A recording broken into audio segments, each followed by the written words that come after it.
Hello, namaste, all the students and the parents. Welcome back. Welcome back to Anti-Clock Coaching Academy. ನಾನು Nikhilesh Anti-Clock Coaching Academy ಇಂದ ಎಲ್ಲಾ ಸ್ಟೂಡೆಂಟ್ಸ್ಗಳು ಮತ್ತೆ ಪೇರೆಂಟ್ಸ್ಗಳು ಯಾರ್ಯಾರು ಕಾಮಿಡ್ exam ಅನ್ನು ಬರ್ದಿದ್ದೀರಾ and KCT exam ಅನ್ನು ಕೂಡ ಬರಿತಾ ಇದ್ದೀರಾ ಅಂದ್ರೆ ಬರ್ದಿದ್ದೀರಾ ಅಂಡ್ ರಿಸಲ್ಟ್ ಗೋಸ್ಕರ ವೇಟ್ ಮಾಡ್ತಾ ಇದ್ದೀರಾ. ಫೋರ್ತ್ ಅಥವಾ ಫಿಫ್ತ್ ರಿಸಲ್ಟ್ ಬರುತ್ತೆ. ಸರ್ ನಾನು KCT ಮತ್ತೆ ಕಾಮಿಡ್ ಎರಡರಲ್ಲೂ ಕೂಡ ಪಾರ್ಟಿಸಿಪೇಟ್ ಮಾಡ್ತಾ ಇದ್ದೇನೆ.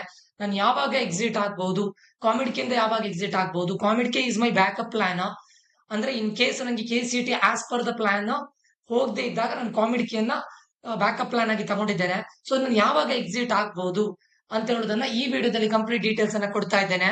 ಯಾವ ಯಾವ ಸ್ಟೂಡೆಂಟ್ಸ್ ಗಳು ಯಾವಾಗ ಎಕ್ಸಿಟ್ ಆಗ್ಬಹುದು ಅಂತ ಹೇಳೋದನ್ನ ಈ ವಿಡಿಯೋದಲ್ಲಿ ಡೀಟೇಲ್ಸ್ ಅನ್ನ ಕೊಡ್ತಾ ಇದ್ದೇನೆ. ಈ ವಿಡಿಯೋವನ್ನ ಸ್ಟಾರ್ಟ್ ಮಾಡ್ಲಿಕ್ಕೆ ಮುಂಚೆ ನೀವು KCT ಅಥವಾ ಕಾಮಿಡಿಕೆ ಕೌನ್ಸಿಲಿಂಗ್ ಅನ್ನ ಅಟೆಂಡ್ ಮಾಡ್ತಾ ಇದ್ರೆ 1-to-1 ಪರ್ಸನಲ್ ಗೈಡೆನ್ಸ್ ಇರುತ್ತೆ ನಮ್ ಕಡೆಯಿಂದ. ಕಂಪ್ಲೀಟ್ಲಿ ಇಂಜಿನಿಯರಿಂಗ್ ಅಡ್ಮಿಷನ್ ಆಗೋವರೆಗೂ ನಮ್ ಕಡೆಯಿಂದ ಕಂಪ್ಲೀಟ್ ಗೈಡೆನ್ಸ್ ಇರುತ್ತೆ. ಓನ್ಲಿ KCT ಆದ್ರೆ 1999, ಓನ್ಲಿ ಕಾಮಿಡಿಕೆ ಆದ್ರೆ 1999. For both KCT and both COMEDK 2999 online. Offline ಅಲ್ಲಿ ಆದ್ರೆ only KCT with option entry 3999. For both KCT and COMEDK 4999. Join ಆಗ್ಬೇಕು ಅಂತಿದ್ರೆ ಇಲ್ಲಿ ನಂಬರ್ ನ ಕೊಟ್ಟಿದ್ದೇನೆ. ಕೌನ್ಸಿಲಿಂಗ್ ಗೆ ಜಾಯ್ನ್ ಆಗ್ಬೇಕು ಅಂತಿದ್ರೆ ಮಾತ್ರ ಈ ನಂಬರ್ಗೆ ಮೆಸೇಜ್ ಹಾಕಿ. ಸೊ ಈ ನಂಬರ್ಗೆ ಮೆಸೇಜ್ ಅಥವಾ ಕಾಲ್ ಮಾಡಿ. Okay, admission ಆಗೋರು. ಓಕೆ, ಈಗ ವಿಡಿಯೋಗೆ ಬಂದ್ರೆ ಕಾಮಿಡಿಕೆಯಲ್ಲಿ ಟೋಟಲ್ ಆಗಿ 4 ರೌಂಡ್ಸ್ ಆಫ್ ಕೌನ್ಸಿಲಿಂಗ್ ಇರುತ್ತೆ. ಇವಾಗ ನೀವು ಈ ಪ್ರಾಸೆಸ್ ಗೆ ರಿಜಿಸ್ಟರ್ ಮಾಡಬೇಕು ಅಂತ ಆದ್ರೆ ನಿಮ್ಮ ಕಾಮಿಡಿಕೆ ಕೌನ್ಸಿಲಿಂಗ್ ಈಗ ಡಾಕ್ಯುಮೆಂಟ್ ಅಪ್ಲೋಡ್ ಮಾಡಬೇಕು. ಡಾಕ್ಯುಮೆಂಟ್ ಅಪ್ಲೋಡ್ ಮಾಡ್ಲಿಕ್ಕೆ ಮುಂಚೆನೂ ಕೂಡ ನೀವು 2000 ರುಪೀಸ್ ಫೀಸ್ ನ ಪೇ ಮಾಡಬೇಕು. Very important. Okay, 2000 rupees fees ಅನ್ನ ಪೇ ಮಾಡಿ ಆದ್ಮೇಲೆ ಒಂದೊಂದೇ ಡಾಕ್ಯುಮೆಂಟ್ಸ್ ಅನ್ನು ನಿಮ್ಗೆ ಅಪ್ಲೋಡ್ ಮಾಡ್ಲಿಕ್ಕೆ ಹೇಳುತ್ತೆ. ಓಕೆ, ಸೊ ಇದು ಅಪ್ಲೋಡ್ ಮಾಡಿ ಆದ್ಮೇಲೆ 8th ವರೆಗೆ ನಿಮ್ಗೆ ಟೈಮ್ ಇದೆ. ಕಲ್ಯಾಣ ಕರ್ನಾಟಕ ರೀಜನ್ ಸ್ಟೂಡೆಂಟ್ಸ್ ಗಳು 371J ಸರ್ಟಿಫಿಕೇಟ್ ಅನ್ನು ಕೊಡಲೇಬೇಕು. ಪ್ಲಸ್ ಡೊಮಿಸೈಲ್ ಸರ್ಟಿಫಿಕೇಟ್ ಅನ್ನು ಅಪ್ಲೋಡ್ ಮಾಡಲೇಬೇಕು. ಫಾರ್ ಜನರಲ್ ಮೆರಿಟ್ ಕ್ಯಾಂಡಿಡೇಟ್ಸ್ ಗಳಿಗೆ ಇದರ ಅವಶ್ಯಕತೆ ಇರೋದಿಲ್ಲ. ಸೊ ಅದರ ರಿಲೇಟೆಡ್ ವಿಡಿಯೋವನ್ನು ನಾನು ಆಲ್ರೆಡಿ ಹಿಂದಿನ ವಿಡಿಯೋದಲ್ಲಿ ಅಪ್ಲೋಡ್ ಮಾಡಿದ್ದೇನೆ. ಸರಿನಾ? ಈಗ ಫೀಸ್ ರಿಫಂಡ್ ಈ ವರ್ಷ ಫೀಸ್ ಅಪ್ ಟು ಒಂದು 3,40,000 ವರೆಗೂ ಹೋಗಬಹುದು, including everything. Okay, so online ಅಲ್ಲಿ ಅರೌಂಡ್ 3,10,000 to 15,000 ಪೇ ಮಾಡಿದ್ರೆ ಉಳಿದಿರೋದು ಕಾಲೇಜಲ್ಲಿ ಒಂದು 20,000 to 30,000 ಕೇಳ್ತಾರೆ. ಸೊ ಓವರ್ ಆಲ್ ಆಗಿ ಒಂದು 3,50,000 up to not more than that. ಇದು ಕಾಮಿಡಿಕೆ ಫೀಸ್. ರಿಫಂಡ್ ಫಾರ್ ಪಾಲಿಸಿನ ಕರೆಕ್ಟ್ ಹೇಳ್ತೇನೆ ನೋಡಿ. ಸಿಂಪಲ್ ಆಗಿ ಹೇಳೋದಾದ್ರೆ ನೀವು ರೌಂಡ್ 1 ಅಲ್ಲಿ ರೌಂಡ್ 2 ಅಲ್ಲಿ ರೌಂಡ್ 3 ಅಲ್ಲಿ ಯಾವುದೇ ರೌಂಡ್ ಹೋದ್ರು ಕೂಡ ರೌಂಡ್ 3 ನ ಸೀಟ್ ಕ್ಯಾನ್ಸಲೇಷನ್ ಪೀರಿಯಡ್ ಅಂತ ಇರುತ್ತೆ. ರೌಂಡ್ 3 ಆದ್ಮೇಲೆ ಒಂದು ಸೀಟ್ ಕ್ಯಾನ್ಸಲೇಷನ್ ಪೀರಿಯಡ್ ಅಂತ ಇರುತ್ತೆ. ಆ ಪೀರಿಯಡ್ ಅಲ್ಲಿ ನೀವು ರೌಂಡ್ 1 ಅಲ್ಲಿ ನಿಮ್ ಸೀಟ್ ಆಗಿರ್ಬೋದು, ರೌಂಡ್ 2 ಅಲ್ಲೂ ಸೀಟ್ ಆಗಿರ್ಬೋದು, ಅಥವಾ ರೌಂಡ್ 3 ಅಲ್ಲೂ ಸೀಟ್ ಆಗಿರ್ಬೋದು. ನೀವು ಈ ಸೀಟ್ ಕ್ಯಾನ್ಸಲೇಷನ್ ಪೀರಿಯಡ್ ಒಳಗಡೆ ಯಾವಾಗ ಕೂಡ ಕ್ಯಾನ್ಸಲ್ ಮಾಡಬಹುದು. ಒನ್ಸ್ ಆಫ್ಟರ್ ರೌಂಡ್ 4 ಸ್ಟಾರ್ಟ್ ಆದ್ರೆ ನೀವು ಅದಾದ ನಂತರ ನಾನು ಸೀಟ್ ಕ್ಯಾನ್ಸಲ್ ಮಾಡ್ತೇನೆ ಅಂದ್ರೆ ಆಗೋದಿಲ್ಲ. ಬಿಫೋರ್, ವೆರಿ ಇಂಪಾರ್ಟೆಂಟ್, ಯಾರಿಗೆ ರಿಫಂಡ್ ಇದೆ ಅಂತ ಕೇಳಿದ್ರೆ accept and freeze status after cancellation period of round 3. Okay, ಯಾರಿಗೆ ಇವರಿಗೆ ಅಪ್ಲಿಕೇಬಲ್ ಇಲ್ಲ.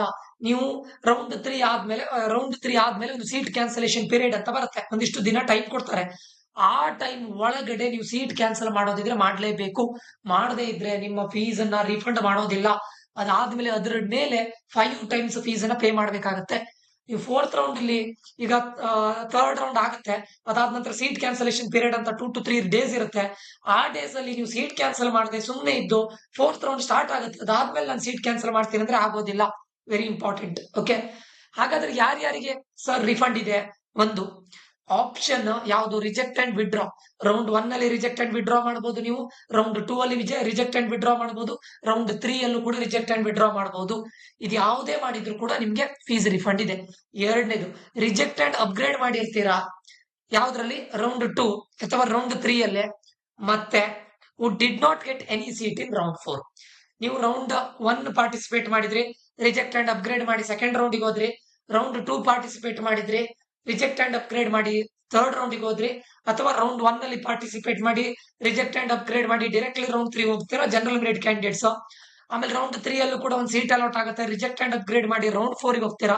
ಅಲ್ಲಿ ಯಾವುದೇ ಸೀಟ್ ಅಲಾಟ್ ಆಗದೆ ಇದ್ರೆ ನಿಮ್ಗೆ ಟೋಟಲ್ ಫೀಸ್ ರಿಫಂಡೇಬಲ್.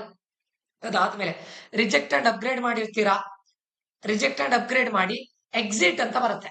ರೌಂಡ್ 3 ಅಲ್ಲಿ ಒಂದು ಕ್ಯಾನ್ಸಲೇಷನ್ ಪೀರಿಯಡ್ ಅಂತ ಬರುತ್ತೆ, ಅಲ್ಲಿ ಎಕ್ಸಿಟ್ ರೌಂಡ್ 3. ಆವಾಗ ನೀವು ಏನು ಎಕ್ಸಿಟ್ ಆದ್ರೆ ನಿಮ್ಗೆ ರಿಫಂಡ್ ಇದೆ. During or after seat allotment in round 4.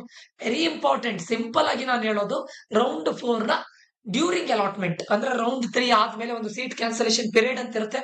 ಅದು ಪಾಸ್ ಆದ್ಮೇಲೆ ಅಂದ್ರೆ ರೌಂಡ್ 4 ಸ್ಟಾರ್ಟ್ ಆಗುತ್ತೆ. ಅಂತ ಟೈಮಲ್ಲಿ ನೀವು ಏನು ಸೀಟನ್ನ ಕ್ಯಾನ್ಸಲ್ ಮಾಡ್ಲಿಕ್ಕೆ ಆಗೋದಿಲ್ಲ. ನಿಮ್ಮ ಕಂಪ್ಲೀಟ್ ಏನು ಫೀಸ್ ಅನ್ನ ಅವ್ರು ಫೋರ್ಫಿಟ್ ಮಾಡ್ಕೊಳ್ತಾರೆ. ಸರಿನಾ? ಮತ್ತೊಂದು, candidates cancelling the seats in round 1, round 2 or round 3. ಯಾರೇ ಆಗ್ಲಿ, ನಿಮ್ಗೆ ಈಗ ರೌಂಡ್ 1 ಸೀಟ್ ಆಯ್ತು. ಓಕೆ, ನೀವು ಆಕ್ಸೆಪ್ಟ್ ಅಂಡ್ ಅಪ್ಗ್ರೇಡ್ ಮಾಡಿದ್ದೀರಾ ಅಂತ ಅನ್ಕೊಳ್ಳಿ. ಆಕ್ಸೆಪ್ಟ್ ಅಂಡ್ ಅಪ್ಗ್ರೇಡ್ ಮಾಡಿ ಕಾಲೇಜಿಗೆ ಹೋದ್ರಿ ಅಂತ ಅನ್ಕೊಳ್ಳಿ. ಇದು ಮಾಡಿದ್ರಿ ಏನು, I mean accept and freeze ಮಾಡಿ ಬಿಟ್ರಿ. ಆಕ್ಸೆಪ್ಟ್ ಅಂಡ್ ಫ್ರೀಸ್ ಮಾಡೋದು ಯಾವಾಗ? ನೀವು 100% ಕಾಮಿಡಿಕೆಯಲ್ಲಿ ಹೋಗುವಾಗ ಮಾತ್ರ ಆಕ್ಸೆಪ್ಟ್ ಅಂಡ್ ಫ್ರೀಸ್ ಮಾಡ್ತೀರಾ.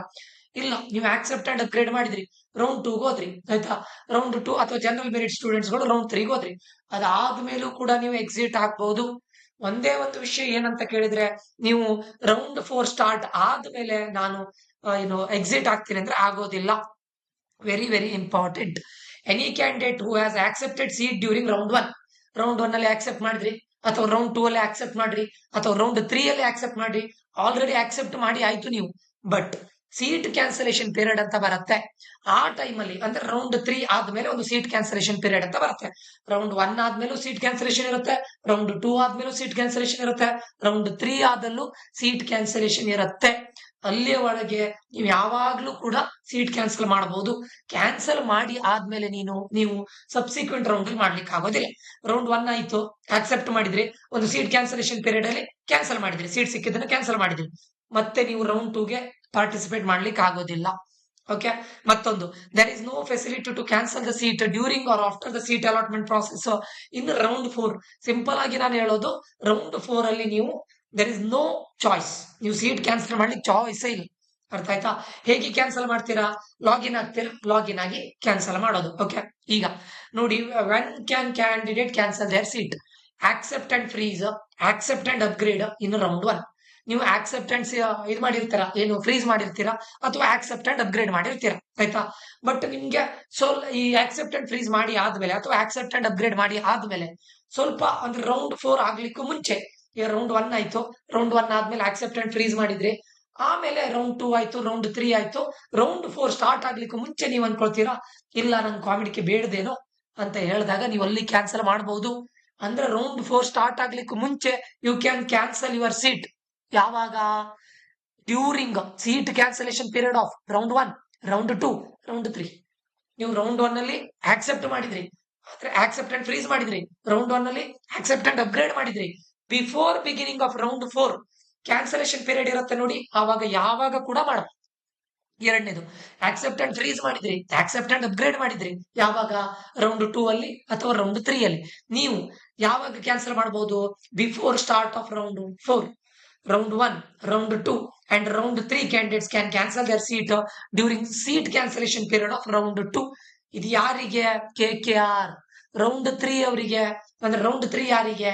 For general merit candidate students ಗಳಿಗೆ ಮಾತ್ರ. ನೀವು ಸೀಟ್ ಅನ್ನ ಕ್ಯಾನ್ಸಲ್ ಮಾಡಬಹುದು ಯಾವಾಗ? Seat cancellation before start of round 4. Simple.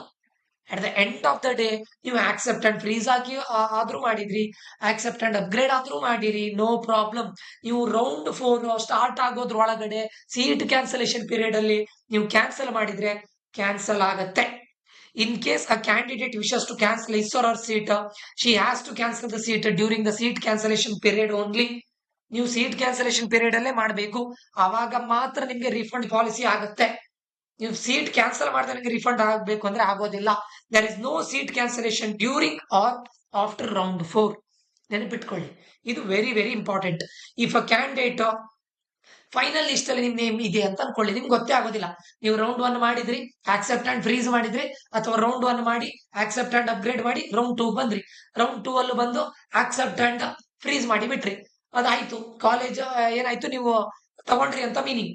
ಈಗ ರೌಂಡ್ 4 ಅಲ್ಲಿ ನಿಮ್ಮ ಹೆಸರು ಬಂದಿರುತ್ತೆ ಲಿಸ್ಟ್ ಅಲ್ಲಿ, ಆವಾಗ ನಾನು ಕ್ಯಾನ್ಸಲ್ ಮಾಡ್ತೇನೆ, ನನ್ಗೆ ಗೊತ್ತೇ ಇರಲಿಲ್ಲ, ಸೀಟ್ ಕ್ಯಾನ್ಸಲೇಷನ್ ಪೀರಿಯಡ್ ಅಲ್ಲಿ ನಾನು ಕ್ಯಾನ್ಸಲ್ ಮಾಡ್ಬೇಕು ಅಂತ ಗೊತ್ತಿರಲಿಲ್ಲ, ನಾನು ಹೋದೆ, ಇವಾಗ ರೌಂಡ್ 4 ಅಲ್ಲಿ ನನ್ನ ಹೆಸರಿದೆ, ನಾನು ಕ್ಯಾನ್ಸಲ್ ಮಾಡ್ಲಿಕ್ಕೆ ಆಗತ್ತಾ? ಇಲ್ಲ. Very important. At the end of the day simple ಆಗಿ ನಾನು ಹೇಳ್ತೇನೆ, ನೀವು ರೌಂಡ್ 1 ಅಲ್ಲಿ ಆದ್ರೂ ಹೋಗಿ, ರೌಂಡ್ 2 ಅಲ್ಲಾದ್ರೂ ಹೋಗಿ, ರೌಂಡ್ 3 ಅಲ್ಲಾದ್ರೂ ಹೋಗಿ, ಆಕ್ಸೆಪ್ಟ್ ಅಂಡ್ ಫ್ರೀಸ್ ಆದ್ರೂ ಮಾಡಿ, ಆಕ್ಸೆಪ್ಟ್ ಅಂಡ್ ಅಪ್ಗ್ರೇಡ್ ಆದ್ರೂ ಮಾಡಿ, ರಿಜೆಕ್ಟ್ ಅಂಡ್ ಅಪ್ಗ್ರೇಡ್ ಆದ್ರೂ ಮಾಡಿ, ಬಿಫೋರ್ ಸ್ಟಾರ್ಟ್ ಆಫ್ ರೌಂಡ್ 4 ಆ ಸೀಟ್ ಕ್ಯಾನ್ಸಲೇಷನ್ ಪೀರಿಯಡ್ ಒಳಗಡೆ ನೀವು ಕ್ಯಾನ್ಸಲ್ ಮಾಡಿದ್ರೆ ನಿಮ್ಮ ಹಣ ಕಂಪ್ಲೀಟ್ಲಿ ವಾಪಸ್ ಬರುತ್ತೆ. ಯಾವಾಗ? ನಿಮ್ಮ ಕಂಪ್ಲೀಟ್ ಕೌನ್ಸಿಲಿಂಗ್ ಪ್ರಾಸೆಸ್ ಮುಗ್ದು 15 ದಿನದ ನಂತರ ಏನು ರಿಫಂಡ್ ಪಾಲಿಸಿ ಸ್ಟಾರ್ಟ್ ಆಗುತ್ತೆ. ವಿದಿನ್ 1 ಮಂತ್ ನೀವು ಯಾವ ಅಕೌಂಟ್ ಇಂದ ಫೀಸ್ ಅನ್ನ ಪೇ ಮಾಡಿದ್ದೀರಾ ಅದೇ ಅಕೌಂಟ್ಗೆ ವಾಪಸ್ ಬರುತ್ತೆ. ಓಕೆ, ಸೊ ಇದೆಲ್ಲದು ಮಾಡೋದು ಇವಾಗ ಸೀಟ್ ಕ್ಯಾನ್ಸಲೇಷನ್ ಲಾಗಿನ್ ಆಗ್ಬೇಕು. ನೀವು ಸೀಟ್ ಕ್ಯಾನ್ಸಲೇಷನ್ ಬಟನ್ ಅನ್ನ ಪ್ರೆಸ್ ಮಾಡಬೇಕು. ಅದಾದ ನಂತರ ಒಂದಿಷ್ಟು ವಿಷಯನ್ನ ಕೇಳುತ್ತೆ. ಸೀಟ್ ಕ್ಯಾನ್ಸಲ್ ಮಾಡ್ಲಿಕ್ಕೆ ನೀವು ಇಷ್ಟಪಡ್ತೀರಾ ಇಲ್ವಾ ಅಂತ ಎಸ್ ಅಂತ ಕೊಡ್ಬೇಕು. ನೋ ಅಂತ ಕೊಟ್ರೆ ಸೀಟ್ ಕ್ಯಾನ್ಸಲ್ ಆಗೋದಿಲ್ಲ. ಓಕೆ, ಎಸ್ ಅಂತ ಕೊಟ್ರೆ ಫರ್ದರ್ ಇದಕ್ಕೆ ಹೋಗುತ್ತೆ. ಅದಾದ ನಂತರ ಸೀಟ್ ಕ್ಯಾನ್ಸಲೇಷನ್ ಆಗುತ್ತೆ. ಎಸ್ ಅಂತ ಕೊಟ್ಟು ಸಬ್ಮಿಟ್ ಅಂತ ಕೊಟ್ಟಾಗ ಸೀಟ್ ಕ್ಯಾನ್ಸಲ್ ಆಗುತ್ತೆ. ನಿಮ್ಗೊಂದು OTP ಬರುತ್ತೆ. OTP ನಿಮ್ಮ ಮೊಬೈಲ್ ನಂಬರ್ ಬರುತ್ತೆ. ಅದನ್ನ ನೀವು ಏನು ಎಂಟರ್ ಮಾಡ್ಬೇಕಾಗತ್ತೆ ಅಥೆಂಟಿಕೇಶನ್ಗೆ. ಅದಾದ ನಂತರ ಕನ್ಫರ್ಮೇಶನ್ ಸಬ್ಮಿಟ್ ಬಟನ್ ಕೊಟ್ರೆ ನಿಮ್ ಕಂಪ್ಲೀಟ್ ಆಗಿ ಸೀಟ್ ಕ್ಯಾನ್ಸಲ್ ಆಗುತ್ತೆ. ನೀವು ಸೀಟ್ ಕ್ಯಾನ್ಸಲ್ ಮಾಡದೆ ನೀವು ಫೈನಲ್ ರೌಂಡ್ ಬಂದಾದ್ಮೇಲೆ ಫೈನಲ್ ರೌಂಡ್ ಅಲ್ಲಿ ನಿಮ್ಮ ಲಿಸ್ಟ್ ಅಲ್ಲಿ ನಿಮ್ಮ ಹೆಸರಿದ್ದೆ ಸೀಟ್ ಕ್ಯಾನ್ಸಲ್ ಮಾಡ್ಲಿಕ್ಕೆ ಆಗೋದಿಲ್ಲ. ನೀವು ಯಾವ ಅಕೌಂಟ್ ಇಂದ ಫೀಸ್ ಅನ್ನು ಪೇ ಮಾಡಿರ್ತೀರಾ ಅದೇ ಅಕೌಂಟ್ಗೆ ಫೀಸ್ ರಿಫಂಡ್ ಆಗೋದು. ನೀವು ರೌಂಡ್ 1, ರೌಂಡ್ 2, ರೌಂಡ್ 3 ಅಲ್ಲೂ ಕೂಡ ಆಕ್ಸೆಪ್ಟ್ ಅಂಡ್ ಫ್ರೀಸ್ ಮಾಡಿ, ಆಕ್ಸೆಪ್ಟ್ ಅಂಡ್ ಅಪ್ಗ್ರೇಡ್ ಮಾಡಿ, ರಿಜೆಕ್ಟ್ ಅಂಡ್ ಅಪ್ಗ್ರೇಡ್ ಮಾಡಿ, ಬಿಫೋರ್ ಸ್ಟಾರ್ಟಿಂಗ್ ಆಫ್ ರೌಂಡ್ 4 ನೀವು ಕ್ಯಾನ್ಸಲ್ ಮಾಡಬೇಕು ಅಂದ್ರೆ ಮಾಡಬಹುದು. ವೆರಿ ಇಂಪಾರ್ಟೆಂಟ್, ಸರಿನಾ? ಸೊ ಇದಿಷ್ಟು ಫೀಸ್ ರಿಫಂಡ್ ಪಾಲಿಸಿ. ಎಲ್ರಿಗೂ ಇದ್ರ ಬಗ್ಗೆ ಕ್ಲಾರಿಟಿ ಸಿಕ್ಕಿದೆ ಅಂತ ಅನ್ಕೊಳ್ತೇನೆ. ಇನ್ನು ಎಷ್ಟು ಫೀಸ್ ನನ್ನ ಪ್ರಕಾರ ಈ ವರ್ಷ ಅಪ್ ಟು ಒಂದು 3,40,000 ಅಥವಾ 3,50,000 ವರೆಗೆ ಹೋಗ್ಬೋದು. ಓಕೆ, ಯಾರಿಗಾದ್ರೂ ನಮ್ಗೆ 1-to-1 ಪರ್ಸನಲ್ ಕೌನ್ಸಿಲಿಂಗ್ ಗೆ ಜಾಯ್ನ್ ಆಗ್ಬೇಕು ಅಂತಿದ್ರೆ ಈ ನಂಬರ್ಗೆ ಮೆಸೇಜ್ ಹಾಕಿ. ನಿಮ್ KCET ಒಂದು ಕಾಲೇಜ್ ಆಗುತ್ತೆ, ಕಾಮಿಡಿಕಲ್ ಒಂದು ಕಾಲೇಜ್ ಆಗುತ್ತೆ, ಯಾವ್ದ್ರಿಂದ ಕಂಟಿನ್ಯೂ ಮಾಡ್ಬೇಕು ಅನ್ನೋದ್ರ ಕಂಪ್ಲೀಟ್ 1-to-1 ಪರ್ಸನಲ್ ಗೈಡೆನ್ಸ್ ಅನ್ನು ನಾನು ಕೊಡ್ತೇನೆ. ಇದು 1-to-1 ಪರ್ಸನಲ್ ಗೈಡೆನ್ಸ್ ಆಗಿರುತ್ತೆ. ಜಾಯ್ನ್ ಆಗ್ಬೇಕು ಅಂತಿದ್ರೆ ಈ ನಂಬರ್ಗೆ ಮೆಸೇಜ್ ಹಾಕಿ. ಇವಾಗ ಕಾಮಿಡಿಕೆ ಸ್ಟೂಡೆಂಟ್ಸ್ ಗಳಿಗೆ ಆಗ್ತಾ ಇದೆ, ಇನ್ನು ಸದ್ಯದಲ್ಲೇ KCET ಸ್ಟಾರ್ಟ್ ಆಗುತ್ತೆ. ಓಕೆ, ಈ ವಿಡಿಯೋ ಇನ್ಫಾರ್ಮೇಟಿವ್ ಆಗಿದೆ ಅಂತ ಅನ್ಕೊಳ್ತೇನೆ. ಇನ್ಫಾರ್ಮೇಟಿವ್ ಆಗಿದ್ರೆ ದಯವಿಟ್ಟು ಸಬ್ಸ್ಕ್ರೈಬ್ ಮಾಡೋದನ್ನ ಮರಿಬೇಡಿ. ಏನಾದ್ರೂ ಡೌಟ್ಸ್ ಇದ್ರೆ ಕಮೆಂಟ್ ಮಾಡಿ ಅಂತ ಹೇಳ್ತಾ ಮುಂದಿನ ವಿಡಿಯೋದಲ್ಲಿ ಮತ್ತೆ ಸಿಗ್ತೇನೆ. ನಾನು ನಿಖಿಲೇಶ್ ಸೈನ್ ಆಫ್ ಆಗ್ತಾ ಇದ್ದೇನೆ. Until that, love you all, bye bye, take care students.